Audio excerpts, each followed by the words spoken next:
नमस्कार दोस्तों, welcome to practice with देव। आज मैं आपको सरकार के स्तर के बारे में बताऊंगा और वोट देने का अधिकार महिलाओं को कब दिया गया और कहां पर दिया गया, तो उसके बारे में हम लोग पढ़ेंगे। क्लियर है? ऑलरेडी मैंने 2 वीडियो एनसीईआरटी के अपलोड कर रखे हैं, तो आप लोग उसको प्लेलिस्ट पर देख सकते हैं और पढ़ भी सकते हैं। तो चलिए यहाँ से स्टार्ट करेंगे कि सरकार के स्तर के बारे में। देखिए,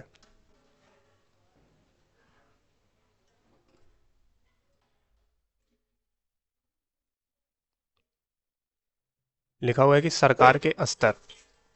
जैसे अब आपको पता है कि सरकार कितनी सारी अलग अलग चीज़ों के लिए जिम्मेदार है, तो क्या आप सोच सकती हैं कि सरकार ये सारे इंतजाम कैसे करती होगी। दरअसल सरकार अलग अलग स्तरों पर काम करती है। क्लियर? तो यहाँ पे ये कहा जा रहा है कि सरकार जो बहुत सारे काम करती है वो अलग अलग स्तरों पे करती है। और कितने स्तर होते हैं, देखिए लिखा हुआ है। पहला है स्थानीय स्तर पर, दूसरा है राज्य के स्तर पर, और एवं तीसरा क्या है, राष्ट्रीय स्तर पर। स्थानीय स्तर का मतलब है आपके गांव, शहर या मोहल्ले से। राज्य स्तर का मतलब है जो पूरे राज्य को ध्यान में रखे, जैसे हरियाणा या असम की सरकार पूरे राज्य में काम करती है। क्लियर? क्लियर हुई बात? कहने का मतलब ये, यदि गांव स्तर पर है तो सरकार कौन सा कहलाएगा, स्थानीय स्तर। यदि मान लीजिए पूरे राज्य के लिए है तो राज्य स्तर पे होगा, और पूरे देश के लिए यानी पूरे भारत के लिए अगर है तो वो राष्ट्रीय स्तर पर सरकारें कहलाएंगी। तो सरकार के 3 स्तर हुए, स्थानीय स्तर, राज्य स्तर और एक राष्ट्रीय स्तर। तो देखिए, राष्ट्रीय स्तर की सरकार का संबंध पूरे देश से होता है। इस किताब में आपको आगे चलकर पढ़ेंगे कि स्थानीय सरकार कैसे काम करती है, और आगे की कक्षाओं में राज्य एवं राष्ट्रीय स्तर पर सरकार के कामों के बारे में जानेंगे। तो हम लोगों ने यह सीखा कि सरकार के 3 स्तर हुए, राष्ट्रीय स्तर, राज्य स्तर और स्थानीय स्तर। अब इनके कामों के बारे में भी आगे हम लोग पढ़ेंगे।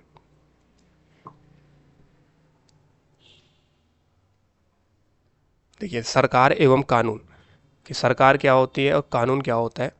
सरकार कानून बनाती है। कानून कौन बनाता है? सरकार कानून बनाती है, और देश में रहने वाले सभी लोगों को वे कानून मानने होते हैं। यानी जो गवर्नमेंट कानून बनाती है, देश में जितने भी लोग रहते हैं उनको मानने होते हैं। केवल यही वह तरीका है जिससे सरकार काम कर सकती है। सरकार के पास जैसे कानून बनाने की ताकत होती है, वैसे ही यह ताकत भी होती है कि लोगों को कानून मानने के लिए बाध्य करे। यानी गवर्नमेंट जो भी कानून बनाएगी उसको लागू करवाने के भी उसके पास पावर होती है, यानी शक्ति होती है कि लोग उस कानून का पालन करें। जैसे उदाहरण के लिए एक कानून है कि गाड़ी चलाने वाले के पास लाइसेंस होना चाहिए। अगर कोई लाइसेंस के बिना गाड़ी चलाते हुए पकड़ा जाए तो उसे जेल की सज़ा काटनी पड़ती है या जुर्माना भरना पड़ता है। ठीक है? जैसे देखिए, किसी दूसरे कानून को लेकर यह विचार कीजिए कि लोगों के लिए उसे मानना क्यों जरूरी है। इसका आप कमेंट बॉक्स में आंसर बताएंगे। सरकार जो कार्रवाई कर सकती है उसके अलावा अगर लोगों को लगे कि किसी कानून का ढंग से पालन नहीं हो रहा है तो वे भी कुछ कदम उठा सकते हैं।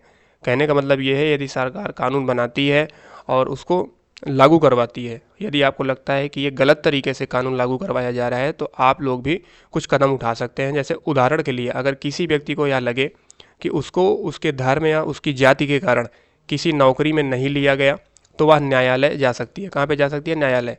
और यह दावा कर सकती है कि कानून का पालन नहीं हो रहा है।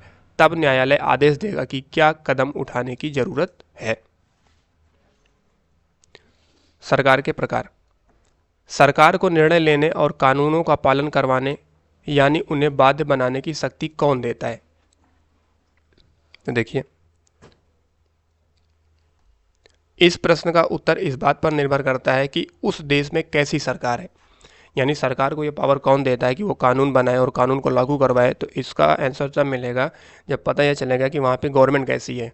लोकतंत्र में तो लोग ही सरकार को यह शक्ति देते हैं। यदि आप लोकतंत्र वाला देश है तो वहाँ पे जो वहाँ की जनता है वो ही उनको पावर देती है। लोग ऐसा चुनाव के माध्यम से करते हैं।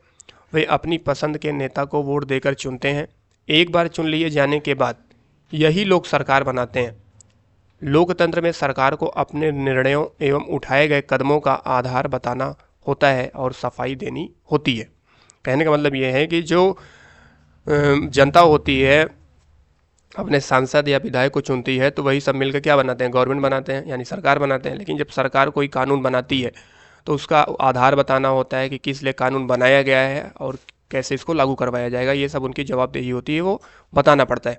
एक दूसरी तरह की सरकार होती है जिसे राजतंत्रीय सरकार कहते हैं। इसमें राजा या रानी के पास निर्णय लेने और सरकार चलाने की शक्ति होती है। यानी राजतंत्रीय सरकार में राजा और रानी के पास शक्ति होता है कि सरकार कैसे वो लोग चलाएंगे। राजा के पास सलाहकारों का एक छोटा सा समूह होता है। इनके पास एक सलाहकार होते हैं, उनका छोटा समूह होता है जिसमें वह विभिन्न मुद्दों पर चर्चा कर सकते हैं, यानी उनसे वो लोग चर्चा करते हैं। और लेकिन अंतिम निर्णय लेने की शक्ति उसी के पास रहती है, यानी जो राजा और रानी रहते हैं उनके पास वो शक्ति होती है अंतिम निर्णय लेने की। क्लियर है? देखिए लिखा हुआ है कि लोकतंत्र के समान राजतंत्र में राजा या रानी को अपने निर्णय के आधार नहीं बताने पड़ते और ना ही अपने निर्णयों की सफाई देनी पड़ती है। लोकतंत्र में गवर्नमेंट की जिम्मेदारी होती है कि वो अपने निर्णय के आधार और सफाई वगैरह सब चीज़ बताने की आवश्यकता होती है, लेकिन राजतंत्रीय सरकार में ऐसा नहीं है। वो जो लोग वो उनका जो मन करता है वो करते हैं, उनको सफाई देने की कोई आवश्यकता नहीं है, ना कुछ बताने की आवश्यकता है। लोकतांत्रिक सरकार, देखिए लोकतांत्रिक सरकार के बारे में कि भारत एक लोकतंत्र देश है। इस लोकतांत्रिक व्यवस्था को पाने के लिए हमने लंबी लड़ाई लड़ी है। संसार में और भी कई देश हैं जहां लोगों ने लोकतंत्र लाने के लिए संघर्ष किए हैं। ऊपर बताया जा चुका है कि लोकतंत्र की मुख्य बात यह है कि लोगों के पास अपने नेता को चुनने की शक्ति होती है। यानी लोकतंत्र में जनता के पास अपने नेता को चुनने की शक्ति होती है, ये ध्यान रखना है। इसलिए एक अर्थ में लोकतंत्र लोगों का ही शासन है। लोकतंत्र क्या है? लोगों का ही शासन है। लोकतंत्र में मूलभूत विचार यह है कि लोग नियमों को बनाने में भागीदार बनकर खुद ही शासन करें। आज के समय में लोकतांत्रिक सरकार को प्रायः प्रतिनिधि लोकतंत्र कहते हैं। प्रतिनिधि लोकतंत्र, लोग सीधे। देखिए प्रतिनिधि लोकतंत्र मतलब ये होता है कि जैसे मान लीजिए अपने क्षेत्र से आप विधायक चुनते हो तो आपका क्या हो गया? प्रतिनिधि बन गया। सांसद चुनोगे तो आपका क्या हो गया? प्रतिनिधि हो गया। वो आपकी बात सरकार तक पहुंचाते हैं वो लोग। जैसे यहाँ देखिए, यहाँ पे लिखा हुआ है कि मतदान के समय मतदाता की उंगली पर स्याही से निशान लगाया जाता है ताकि वह केवल एक वोट दे सके। ग्रामीण मतदान केंद्र का दृश्य। तो यहाँ पे देख सकते हो कि यहाँ पे स्याही लगाई जा रही है। तो स्याही इसलिए लगाई जाती है ताकि एक व्यक्ति एक वोट ही दे सके। क्लियर है? चलिए आगे देखेंगे।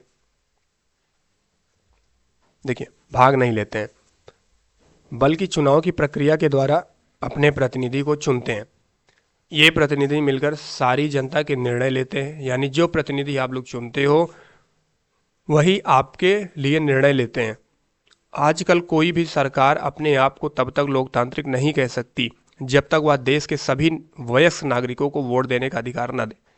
कहने का मतलब यह है कि लोकतांत्रिक सरकार वही है जो अपने देश के सभी वयस्क नागरिकों को वोट देने का अधिकार दी हुई हो। लेकिन हमेशा ऐसा नहीं था। क्या आप विश्वास कर सकती हैं कि एक ऐसा समय था जब लोकतांत्रिक सरकारें औरतों और गरीबों को चुनाव में भाग नहीं लेने देती थी? अपने शुरुआती दौर में सरकारें केवल उन्हीं पुरुषों को वोट देने देती थी जो पढ़े लिखे थे। कहने का मतलब यह है कि कुछ समय पहले औरतों और गरीबों को वोट देने नहीं दिया जाता था और पुरुषों में भी उन्हीं को वोट देने दिया जाता था जो पढ़े लिखे होते थे और जिनके पास अपनी संपत्ति होती थी उनको दिया जाता था। इसका मतलब था कि औरतों, गरीबों और अशिक्षितों को वोट देने का अधिकार नहीं था। ऐसी स्थिति में देश उन्हीं नियमों के सहारे चलते थे जो ये गिने चुने पुरुष बनाते थे। चलिए आगे देखेंगे। भारत में आज़ादी से पहले बहुत ही कम लोगों को वोट देने का अधिकार था। इसलिए जनता ने संगठित होकर इस अधिकार की मांग की। गांधी जी समेत कई नेताओं ने इस अन्यायपूर्ण व्यवहार का विरोध किया। उन्होंने भी जोर शोर से यह मांग उठाई। 1931 में यंग इंडिया पत्रिका में लिखते हुए महात्मा गांधी जी ने कहा था, याद रखिएगा, मैं यह विचार सहन नहीं कर सकता कि जिस आदमी के पास संपत्ति है वह वोट दे सकता है, लेकिन वह आदमी जिसके पास चरित्र है पर संपत्ति या शिक्षा नहीं, वह वोट नहीं दे सकता। या जो दिन भर अपना पसीना बहाकर ईमानदारी से काम करता है वह वोट नहीं दे सकता क्योंकि उसने गरीब आदमी होने का गुनाह किया है। क्लियर है? तो कहने का मतलब ये है कि स्वतंत्रता के बाद महिलाओं को, गरीब को, इनको वोट देने का अधिकार नहीं दिया गया था। ठीक है, स्वतंत्रता के पहले 1931 की बात है। और वोट देने का अधिकार किसको था? यानी जो पढ़े लिखे होते थे और जिनके पास संपत्ति थी उनको वोट देने का अधिकार था। अब देखिए यहाँ पे लिखा हुआ है कि संसार में कहीं भी सरकारों ने स्वेच्छा से अपनी शक्ति लोगों के साथ नहीं बांटी है। कहने का मतलब कि कहीं भी जो सरकारें वहाँ की थी वो स्वेच्छा से अपनी शक्ति लोगों के बीच नहीं बांटी थी। क्यों? क्योंकि पूरे यूरोप और अमेरिका में महिलाओं और गरीबों को सरकार के कार्यों में भागीदारी के लिए संघर्ष करना पड़ा। महिलाओं द्वारा मताधिकार के लिए किए गए संघर्ष ने प्रथम विश्व युद्ध के दौरान, कब? प्रथम विश्व युद्ध के दौरान और मजबूती पकड़ी।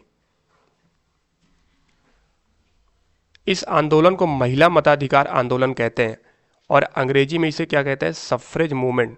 पूछा गया है कि सफ्रेज मूवमेंट क्या है, तो ये महिला मताधिकार से संबंधित है।